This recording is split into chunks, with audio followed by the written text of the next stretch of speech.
चैत्र नवरात्रि, घट स्थापना, मुहूर्त, महत्व, पूजा विधि और संपूर्ण जानकारी। चैत्र नवरात्रि 2026 कब है? चैत्र नवरात्रि 2026 की शुरुआत 19 मार्च 2026 गुरुवार से होगी और समापन 27 मार्च 2026 शुक्रवार को होगा।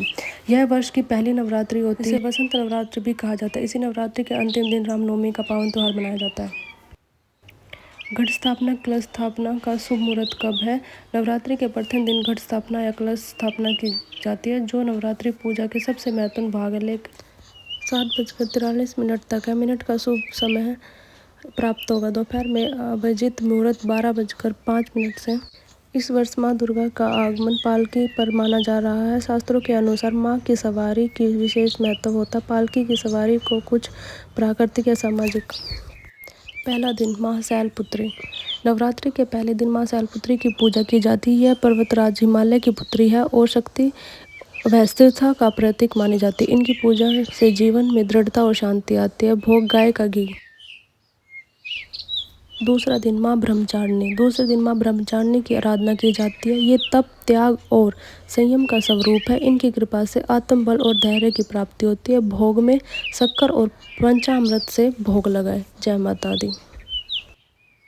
तीसरा दिन माँ चंद्रघंटा। तिथि 21 मार्च 2026। तीसरे दिन माँ चंद्रघंटा की पूजा होती है। माथे पर अर्ध चंद्र धारण करने वाली है देवी साहस और निर्भरता की प्रतीक है। इनके आराधना से भय और नकारात्मकता दूर होती है। भोग दूध या दही से बनी हुई मिठाई।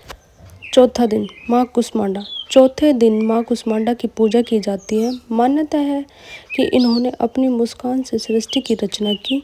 इनकी कृपा से स्वास्थ्य, ऊर्जा और समृद्धि की प्राप्ति होती है। भोग में मालपुआ। पांचवा दिन माँ स्कंद माता। पांचवा दिन माँ स्कंद माता की पूजा होती है। ये भगवान कार्तिकेय की माता है और वात्सल्य की प्रतीक है। इनकी पूजा से संतान, सुख और बुद्धि की प्राप्ति होती है। भोग में इन्हें केला का भोग लगता है। छठा दिन माँ कात्यायनी। छठे दिन माँ कात्यायनी की पूजा की जाती है। ये साहस और धर्म की देवी मानी जाती है। विवाह में आ रही बाधाओं को दूर करने के लिए इनकी पूजा विशेष फलदायी मानी जाती है। माँ कात्यायनी को भोग में शहद का भोग लगाया शुभ माना जाता है।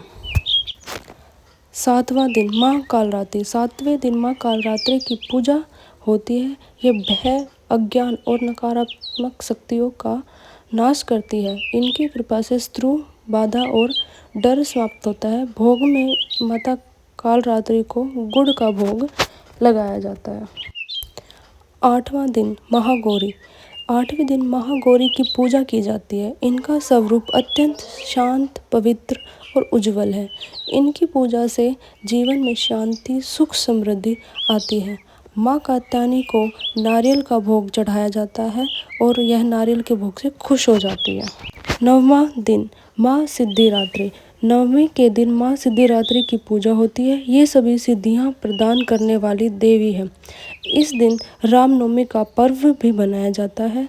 माँ सिद्धिरात्रि को भोग में हलवा, पूरी और चने का भोग लगाया जाता है। चैत्र नवरात्रि में पूजा की विधि। सुबह ब्रह्म मुहूर्त में उठकर स्नान करें और स्वच्छ आध्यात्मिक लाल या पीले वस्त्र धारण करें।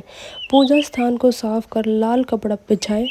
माँ दुर्गा की प्रतिमा का चित्र स्थापित करें। एक मिट्टी के पात्र में जौ बोए, जो उन्नति और समृद्धि का प्रतीक है। कलश में जल, सुपारी, सिक्का, अक्षत डालकर आम के पत्ते रखें और ऊपर नारियल स्थापित करें। पूरे दिन 9 दिन तक यदि आप संभव हो तो अखंड दीपक जलाएं। प्रतिदिन दुर्गा माता की पूजा करें, पाठ करें। ओम ह्रीं क्लीं चामुंडाय मंत्र का जाप करें। अंत में आरती और प्रसाद का वितरण करें। जय माता। नवरात्रि के आध्यात्मिक संदेश।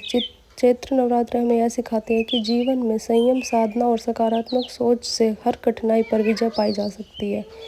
यह पर्व बुराई पर अच्छाई की विजय और आत्मबल को जागृत करने में अवसर है। नवरात्रि के अंतिम दिन रामनवमी मनाई जाती है। रामनवमी मनाई जाती है जो भगवान श्री राम के जन्म के पावन उत्सव है।